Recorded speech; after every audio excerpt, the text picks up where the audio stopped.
going on, everybody? This is James Graham, Master Facts Voice, and you're here for another Facts Project. Please, everybody, thank you for being here. Today, I have Chris Robinson, editor for a lot of Marvel projects, a lot of comic projects whatsoever. But today, we are talking about a very special comic. It is the 75th anniversary. As a matter of fact, I think it's like the 76th, correct? Anniversary. Yeah, it's been a few years now. Yeah. I think what I actually, if I'm completely incorrect, it's about the 78th anniversary edition of All Negro Comics. As of last week, it has now been remastered and distributed through Image Comics. So thank you, Chris Robinson, for being here.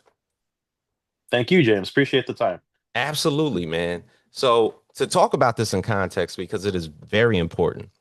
What initially drew you to the project of curating a book like this in Yeah, in the anniversary format in this edition of All Negro Comics? yeah. Well, I am a huge fan of comics, very deep into comics, and in about 2012, I stumbled upon it purely by chance that there was the existence of this comic called All Negro Comics. And I did more, I had to really dig around and do some reading, and there weren't that many resources about it, but it was fascinating that it was essentially the first Black comic book, right? It was the first time a Black-owned publishing company came together to create their own Black characters for the express purpose of, working against stereotypes of the time. A Hmm. lot of, there are a lot of terrible of that, golden age Black characters that were created by white folks that are not do a disservice to us, right? Right. And I was fascinated by it because I had, you've heard of all the comics that came out around the time of this book. I'm talking about, Action Comics.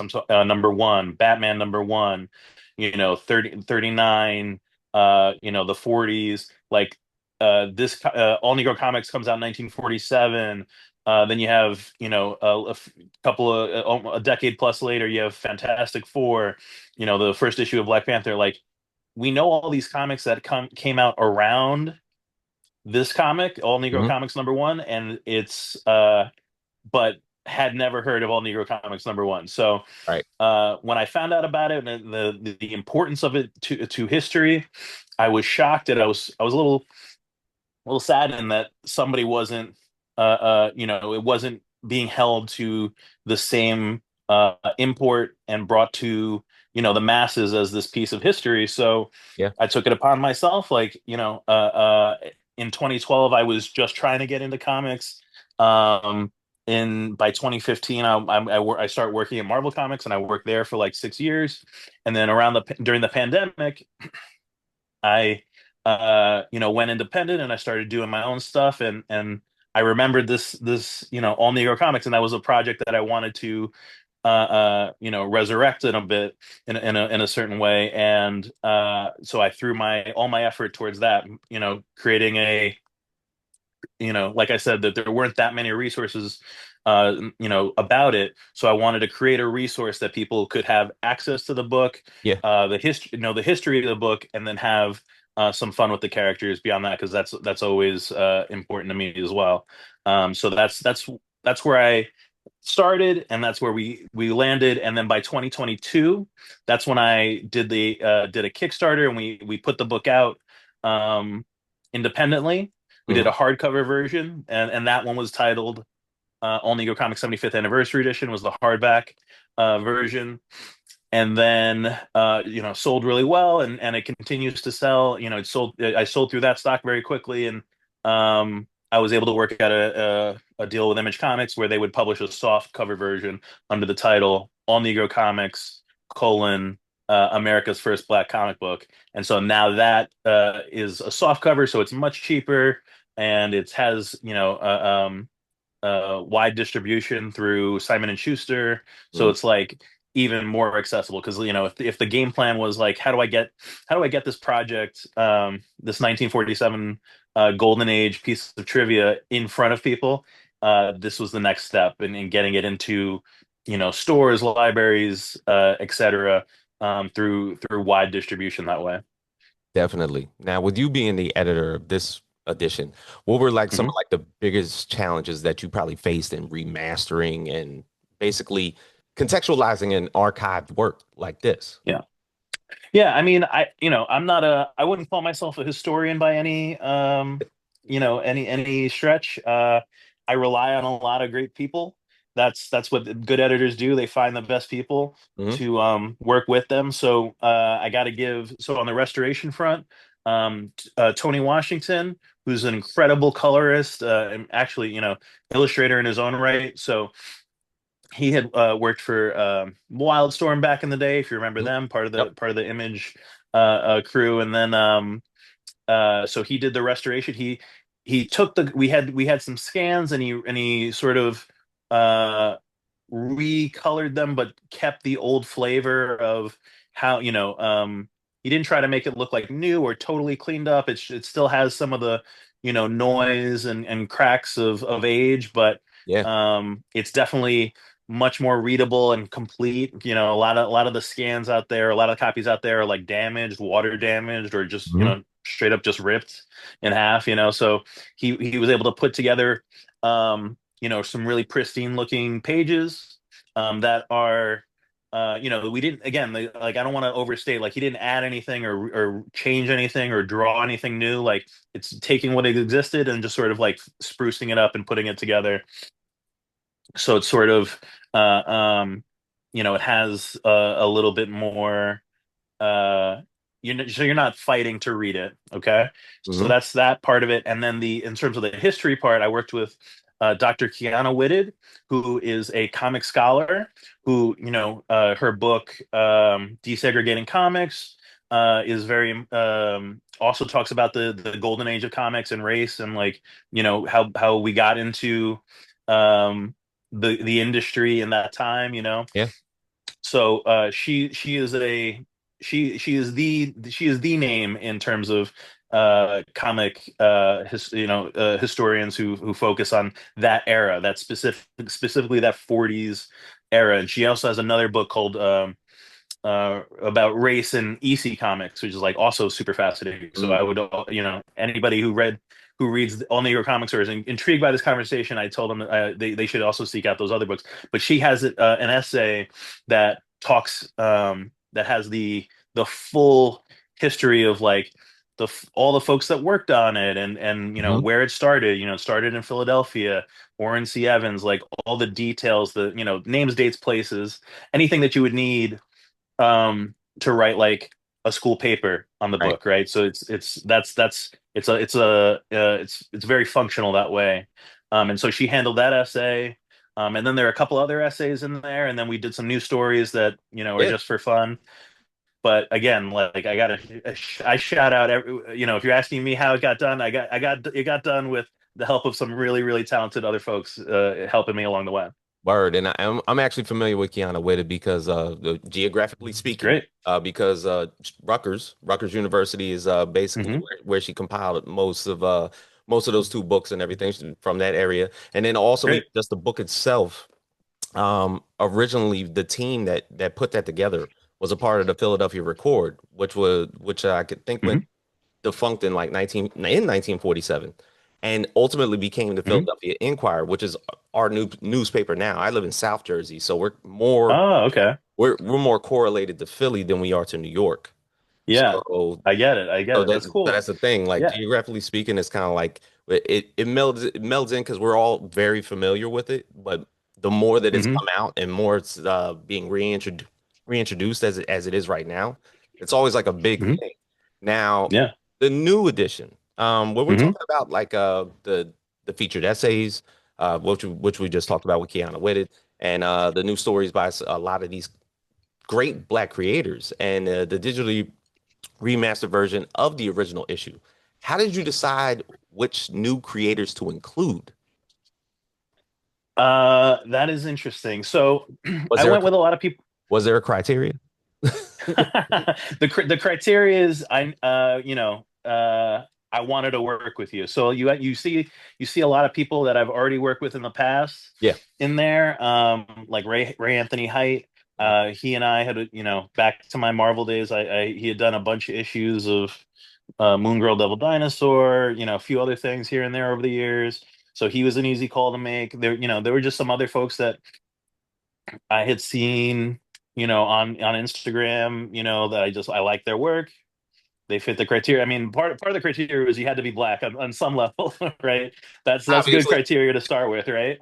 But after that, then it's just like I gotta like you, or and then also uh, you had to be enthusiastic about it. You had to be, I wanted to get people who believed in what we were doing, wholesale, just from the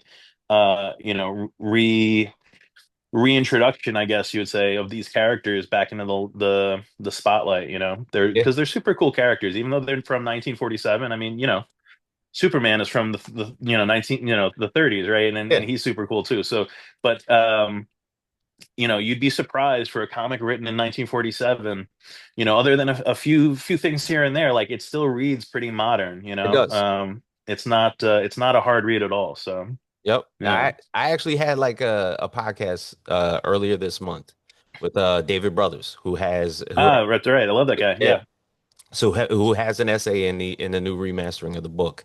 And Hmm. one of the things, we were almost done our podcast, and towards the end, he was like, "Hold on, before we finish, I have to shout this out." He talked about all Negro comics like in full detail. Talked about the essay that basically he put forth in this particular volume, and Hmm. how much it meant to him to just I'm for one, I'm plugging my, like, he's like, I'm plugging my book already, but look, you really got to see this. If you are either a creator in this space or a fan in this space, it's almost something that you need to have. And if you want Yeah. to understand the cultural significance of Black folks in comics, this is Hmm. it. Hmm. Yeah.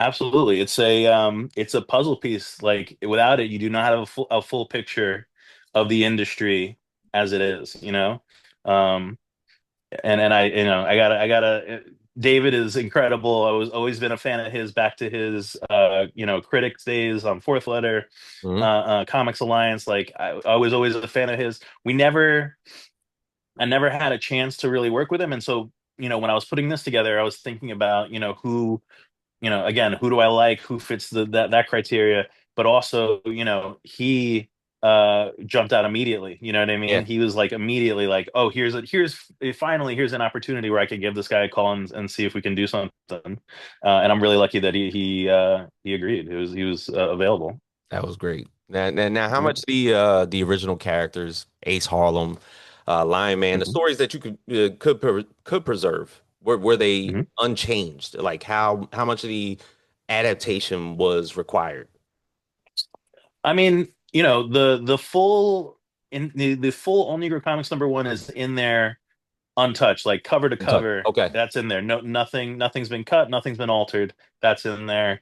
Um, the new stories, we tried to do it. I would call it like Batman the Animated Series style, where you know it's definitely has modern sensibilities, but like nobody is like has a cell phone or something. Like it's kind of more timeless than it's supposed to be. We didn't update them, I would say. It was just like, hey, let's just tell another story with these characters.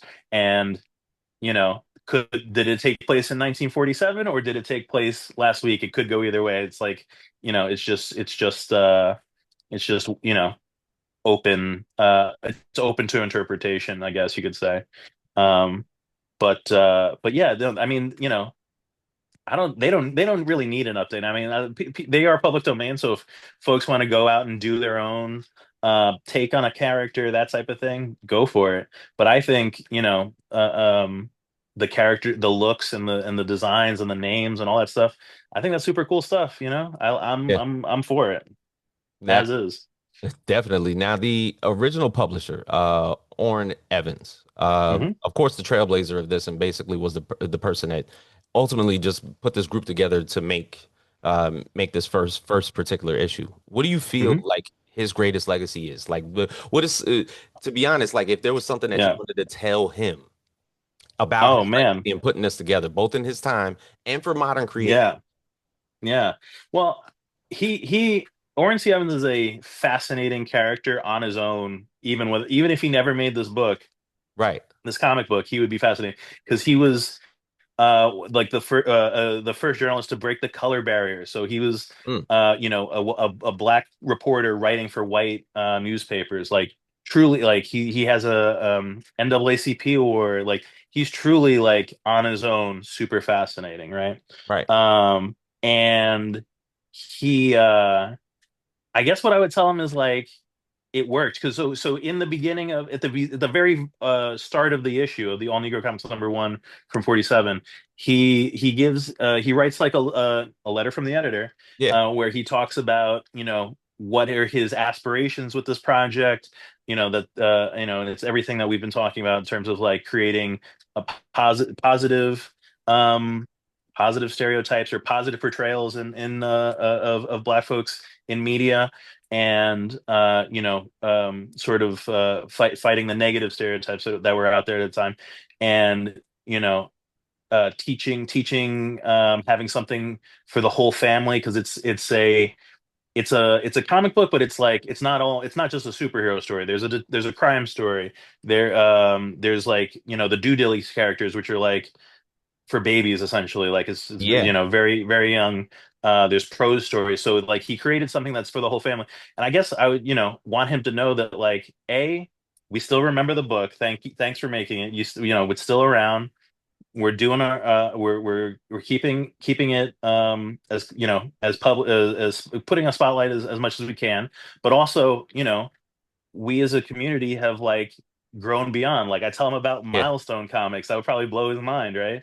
Word. That was 20 something years after he passed, right? So he never even a milestone would be something he would I'm sure be fascinated to hear more about. And um just the impact that we as a that we have on culture, Yeah. that would probably blow his mind. I mean, that would be a real fascinating conversation. That was like one of the other things that like I connected with, right? Because every project, especially this project, but every project, you're always trying to find what you what makes it mean more to you, like what are your touchstones on it.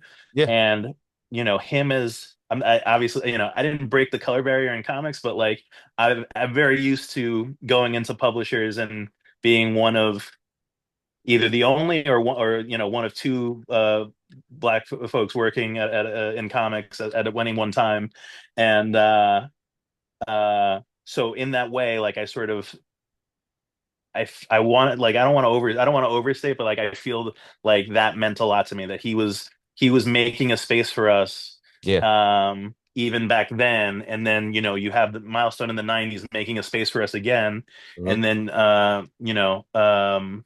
then Fitzgerald Publishing in the 70s also making, that's another black owned publisher that not a lot of people know about, that I'm interested in getting more attention on as well. But let's just like, hey man, like we're here, we've been here, we're persisting, um, and that made me feel, and it just gave me like a little bit more gas in the tank, you know? Yeah. Yeah.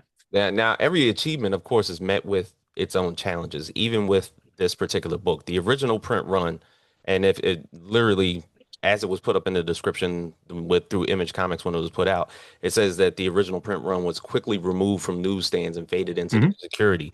Why Hmm. was All Negro Comics inaccessible for years? Well, I mean that's a good question. I think there's kind of a couple of things about that. So why was what happened was they did the #1, they did and this is all covered in the book, so I'm gonna give you the Yep. quick version. But they did the book, they did All Negro Comics #1, and it's not like um it just made it to stands, and then once it was on stands, then newsstand owners and the printer and all these folks figured out, like found out Yeah. essentially what that book is, right? Because I assume that when they got the orders, it wasn't a catalog back then, but when they were Yeah. found out like, okay, we have this week All Negro Comics #1 is coming, they probably imagined something much different Yeah. and much more, uh, full of picking any characters, that type of thing. Stereotype. Something stereotype characters, yeah, Yep. stuff that we would, that's probably what they imagined. But what they got was a book that celebrates black folks, shows a very wide variety of black characters. Hmm. Um, just something that was for the uplifting, which literally is a quote from Orrin's letter in the beginning of the book, like for the uplifting um of black culture, right? And so they started taking copies down, destroying copies, getting rid of it. Then the paper mill refused to sell copies for issue two, which they were already working on. In the Yeah. back of the number one ANC number one, there's an ad for number two, right? Because Yeah. it was supposed to be a monthly book, and then that doesn't happen because they couldn't get the paper to do it. So it's like, you know, uh, that's why it goes away so quickly, right? And then at the time too, in the 40s, up until a certain period, like comic books are very disposable. They're not meant to, they're not thought of as IP and like, hey, we gotta, we can make money off this forever, that type of thing. That's more of a more modern Right. thought process, right? Um, They're and that's comic strips. why. They're like comic strips for the Well, yeah, newspaper. sure. They're the funnies. Yes, yeah, yeah. They're thought of as a thing you read once, laugh or not, and then Yep. forget about, right? So another reason I think too why these characters are sort of not, protected or uplifted the way, Superman, Batman, whoever are, it's like nobody owns them, right? They're Mm. you can't quite make money with them the same way that you can with those other characters because they have like a corporation that is trying to, you know, e- extract funds from it, right? Hmm. So these characters, since they're in public domain, it's much harder to make money with them. So no one's like minding the story. And everyone that worked on it too, like again, like I said, like at the time, it's a very disposable medium. So they did these and then forgot about it and worked, they started thinking about, where's the next check coming from? You know what I mean? Like it's Right. not they didn't think of it as like, oh, I've created Ace Harlem, you know what I mean? Hmm. Um they did a detective story and then, they were doing drawing a newspaper ad the next week, you know what I mean? That type of thing. So yeah, so it's like it's both a money thing, but it's also a time, the time of their creation thing. Yeah. And but at the end of the day, it doesn't matter. That stuff doesn't matter to me. And like I just wanted to make sure that it wasn't forgotten about. So and the only way I knew how was to make it available again in Yeah. a way that is um functional. Do you know what I mean? Like I talked about it already in terms of like, that's why the essays are there. That's why the news stories are there. That's why it's there. Well, that's why we remastered it. It's like, making it a functional thing that people can refer to. Like it's kind of boring to call it a reference book, but it is kind of more of a reference book than anything else. Yeah. And if you're talking about like the connection between 1947 and now, Hmm. between current black created comics and even the Hmm. creators, Hmm. what would you say? Is there a connection between in terms of like the industry access, the audience, Yeah, absolutely. I mean, it's unfortunate, I would love to say that, things are a lot different than Right. 1947. They're not that different. But uh I think they can be different. And I think, there are plenty of folks out there doing books, not, if not literally, like I don't know how many people are saying like I'm doing it just like Orrin would, but like, it definitely in the same spirit in terms of getting, putting ourselves on the page in a way that is we can feel good about, you know what I mean? Yeah. I would say like, I love what like Cody Ziegler has been doing on Miles Morales, Spider-Man. for almost like 50 issues now, right? So like Hmm. that's pretty cool, and it's especially cool to see a Miles that like is obsessed with anime, right? Because I feel like I know so many guys Yeah. that are huge anime nerds as well, or, anime blurs, right? Yeah. Um, so yeah, like, and is Cody writing is thinking like, man, this is just like that? Probably not, but I see the spirit, I see the connection, Yeah. Now, yeah, now you talked about this being like close to a reference book, even though you didn't want it to be that. yeah. This edition includes like a discussion guide and a resource list. Hmm. How did like an educational outreach factor into the vision of the project? Yeah, it was baked in from the jump. Like when I did the Kickstarter, part of one of the best things I did there was create a donation, essentially a donation program where people could pay a little more and have a book sent to schools, libraries, that type of thing.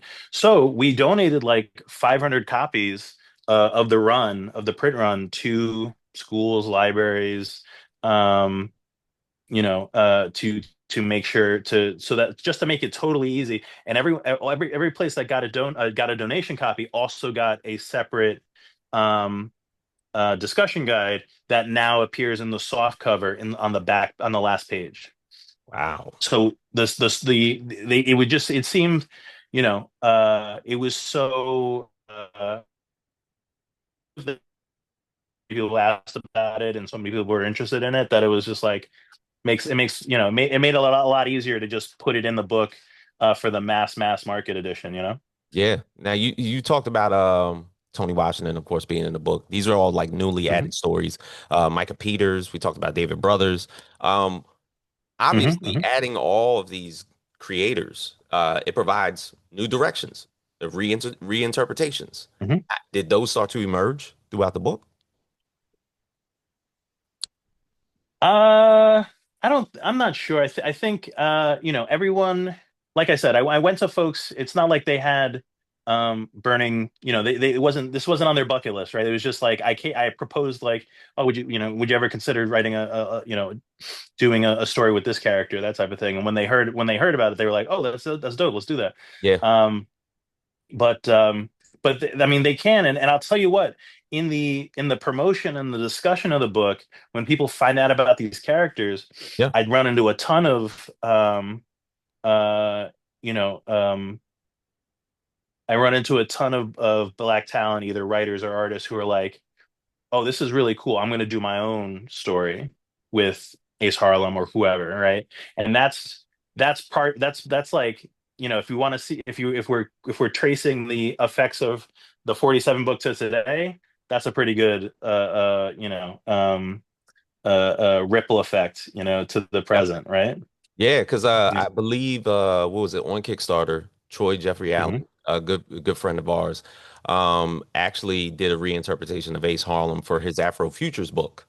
That's right. All Negro Squad. It's super cool. He's been showing me pages as they get done, and I can't wait to read the whole thing. But truly, like, that's the type of thing that I'm talking about, where people either, find out about these characters, or saw what I was doing and get inspired to actually do their version. Word. And they like I said, it's all public domain. How many different interpretations of Frankenstein are there, right? Everybody can do Plenty. an Ace Harlem if they want. Everybody can do a Lion Man if they want. Everybody can do a Due Dillies if they want. All that stuff. So, and I'll read all of it. I'll try. I love that when people start this journey, they feel like they can tell me, Yeah, and I'll be there to read it day one, whatever they end up making. So, for sure. Now, what do you say has been the most positive reception you've received so far? the most positive. I mean, it's all been positive. Like have not seen, I mean, I have very few negative interactions related to the book. Um, most of the thing that I guess I'm most happy about is when I get Mhm. emails or calls from librarians. Yeah, I'll send them a bunch of copies. They'll get it out there, and then they'll write me back a couple weeks later saying, we can't keep it on the shelf. People keep taking the book out, and that's great. That's exactly what I wanted. I wanted it to be super accessible, and there's nothing more accessible than